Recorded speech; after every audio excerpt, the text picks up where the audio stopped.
नमस्कार, मैं कुमार श्रीकांत आपका स्वागत कर रहा हूं और आज बात समाजवादी नहीं, नमाजवादी पार्टी के एक ऐसे नेता राजकुमार भाटी जो वाकई अखिलेश यादव की कब्र खोदने के पीछे पड़ गए हैं, तुल गए हैं, लग गए हैं। पूरी तरीके से अखिलेश यादव की लंका लगाने के पीछे लगे हैं।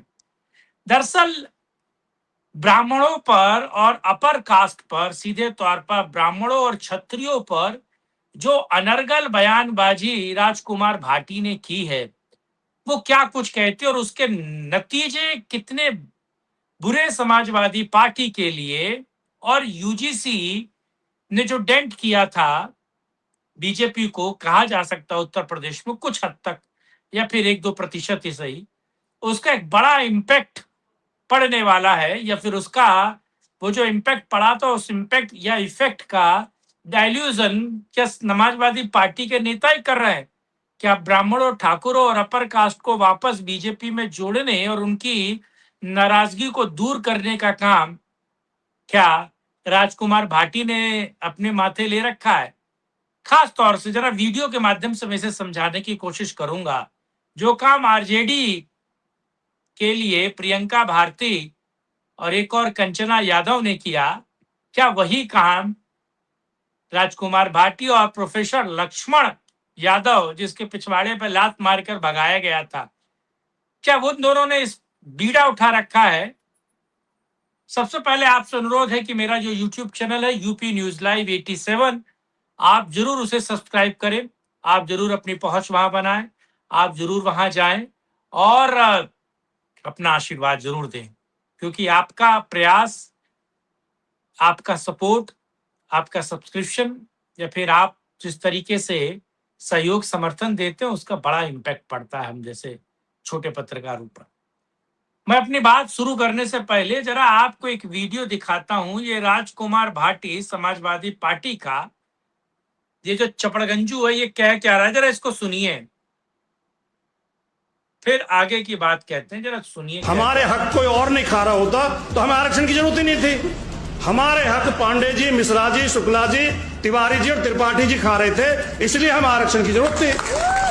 और आज जब आरक्षण पर चर्चा कर रहे हैं तो उस पैनल में भी वही पांडे जी। आपने सुना ये चपड़गंजू क्या कह रहा है, जरा फिर सुनिए। हमारे हक कोई और नहीं खा रहा होता तो हमें आरक्षण की जरूरत ही नहीं थी। हमारे हक पांडे जी, मिश्रा जी, शुक्ला जी, तिवारी जी और त्रिपाठी जी खा रहे थे, इसलिए हम आरक्षण की जरूरत थी। और आज जब आरक्षण पर चर्चा कर रहे हैं तो उस पैनल में भी वही पांडे जी। यानी कि इसको ब्राह्मणों से दिक्कत है। जरा दूसरा वीडियो मैं आपको सुनाने की कोशिश करता हूं, फिर आगे की बात करेंगे। उन्होंने कहा ये सुना दिया करो कि ब्राह्मण भला न वैश्या, इनमें भला न कोई, और कोई वैश्या तो भली ब्राह्मण भला नहीं।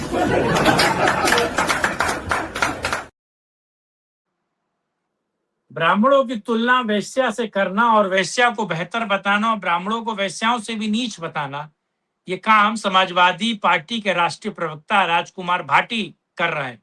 जरा एक और लास्ट वीडियो देखते हैं, फिर अपनी बात करते हैं। जरा भारत के हर गांव, हर कस्बे, हर मोहल्ले, हर कॉलोनी से 2 लोग रोजाना सुबह प्राय निकलते हैं। किसी कहीं एब्सेंट हो सकते हैं, लेकिन ज्यादातर आपने 2 लोगों को निकलते हुए देखा होगा। एक सुबह तिलक लगा के, पंचांग बगल में दबा के निकलता है एक आदमी झाड़ू और टोकरी लेकर निकलता है। ये जो पंचांग दबा के निकलता है, ये लोगों को पूरे दिन बहका के शाम को आता है, दक्षिणा प्राप्त करता है, किसी का भविष्य देखता है, किसी का हाथ देखता है, किसी की शादी ब्याह के मुहूर्त बताता है। सब बहकाने वाला सौदा है और उसके बदले में लोगों से पैसे लेता है। दूसरा आदमी हमारे मोहल्ले की सफाई करता है, झाड़ू लगाता है, गंदगी हटाता है, मेहनत करता है, पसीना बहाता है। यानी कि ये 2 टके का समाजवादी पार्टी का प्रवक्ता आखिर किस तरीके से ब्राह्मणों को गरियाने का काम कर रहा है। जरा एक और है समाज, ये नमाजवादी पार्टी के पीछे क्या चल रहा है, जरा इसको भी समझाने की कोशिश करूंगा, लेकिन एक और जरा देखिए। खाऊंगा, उड़ गया, देखा दूर है, जाके खा गया, पूरे धरती पर अंधेरा छा गया, बाद में पता चला कि वो तो सूरज था। इस देश में ऐसे लोगों की पूजा होती है। आपके सामने 8 हाथ के लोग आ जाएं, अभी यहीं बाहर निकलो, आप 8 हाथ की एक महिला आ जाए, आप पूजा करोगे कि झोला चक्कर लेके भागोगे? जिस दिन मंदिर की मूर्तियां सच बोलने लगे, पुजारी और पूजा करने वाले दोनों न भाग जाए तो कहिएगा, क्योंकि हम झूठ बोल करके उनके सामने माफी मांगने जाएंगे। आज हम बोलेंगे तो हमें कहा जाता नमाजवादी पार्टी के रग रग में मुस्लिम परिस्थिति घूमती है। उनके नसों में नमाजवादी पार्टी के कार्यकर्ताओं, उनके नेताओं में हिंदू विरोध घूमता है। दरअसल हिंदुओं को किस तरीके से जाति में बांटा जाए, कैसे हिंदुओं पर राज किया जाए और कैसे गोल टोपी को की खुशामद करके अपना बाप बनाया जाए, और दरअसल किस तरीके से उत्तर प्रदेश में वापस गोल टोपी की हुकूमत लाया जाए। तो ये जो हिंदू बीजेपी के साथ अग्रसर है, बीजेपी के साथ बंधा हुआ है, बीजेपी को लेकर एक मुश्त खड़ा है, दरअसल उसकी लंका, दरअसल इनको डर किस बात से? हिंदू जब जब एकजुट हुआ है वो अपने फैसले लेता है, अपनी सरकारें बनाता है, अपनी सरकारों के अनुसार चलता है, दिशा बदल देता है और पूरे देश में हिंदुत्व का राज कर सकता है। आपके सामने आसाम है, आपके सामने बंगाल है, और आप उत्तर प्रदेश तो है ही, बाबा का राज है ही, महाराष्ट्र भी है, उत्तराखंड भी है, उड़ीसा सब है। तो दरअसल जब जब हिंदू एक साथ हुआ है, हिंदुओं की एक साथ आना इनको भारी पड़ता है, क्योंकि नमाजवादी पार्टी के लोग और नमाजवादी पार्टी के रग रग में केवल मुस्लिम प्रेम, गोल टोपी प्रेम भरा हुआ, और गोल टोपियों को खुश करने में दरअसल एक अपीसमेंट होता है। अपीसमेंट क्या होता है कि आप एक आदमी को खुश करते हैं, चलिए भाई अपीसमेंट कीजिए, और एक होता है अल्ट्रा अपीसमेंट, यानी कि आप सामने वाले को परेशान करते हैं ताकि दूसरा खुश हो पाए। और समाजवादी पार्टी अल्ट्रा अपीसमेंट करती थी, यानी कि हिंदुओं को परेशान करना, हिंदुओं को जेल में डालना, हिंदू और राम से दिक्कत। आज तक अखिलेश यादव राम, भगवान श्री राम अयोध्या दर्शन करने नहीं गए। तो ये नमाजवादी पार्टी के लोग हिंदुओं को प्रताड़ित कर गोल टोपी को खुश करने का तरीका दरअसल ढूंढते हैं। जब आप हिंदुओं को गाली देंगे, और हिंदुओं को एकजुट करने का काम इस देश में ब्राह्मणों ने किया है।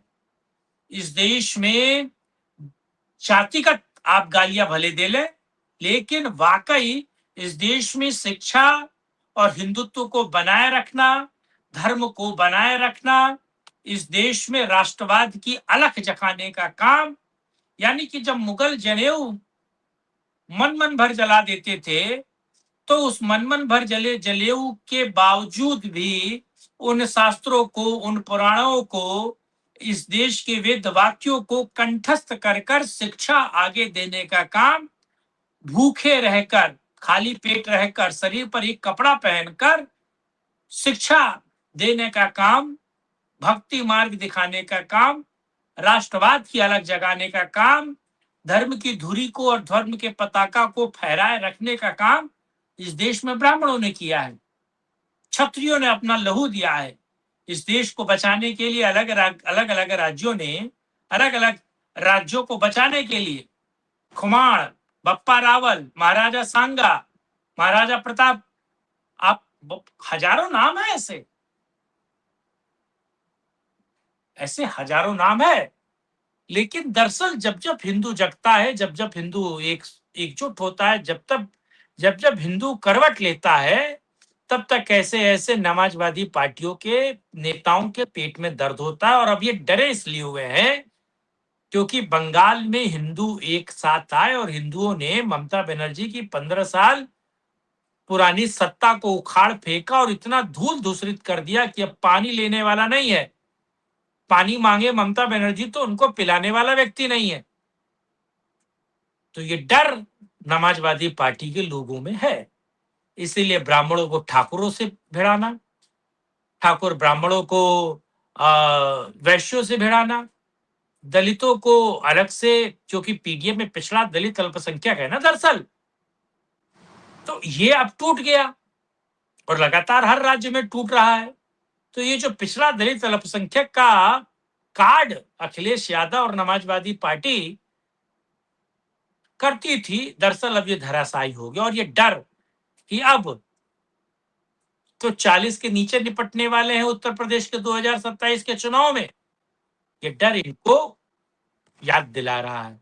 राजकुमार भाटी जैसे लोग, जो थोथे लोग हैं, जिनको ज्ञान का अभाव है और जो केवल दूसरे पर कीचड़ उछालकर अपनी कुर्ते को सफेद रखने की कोशिश करते हैं, ऐसे लोगों ने समाजवादी पार्टी का बेड़ा और गर्क किया है और गर्क करेंगे।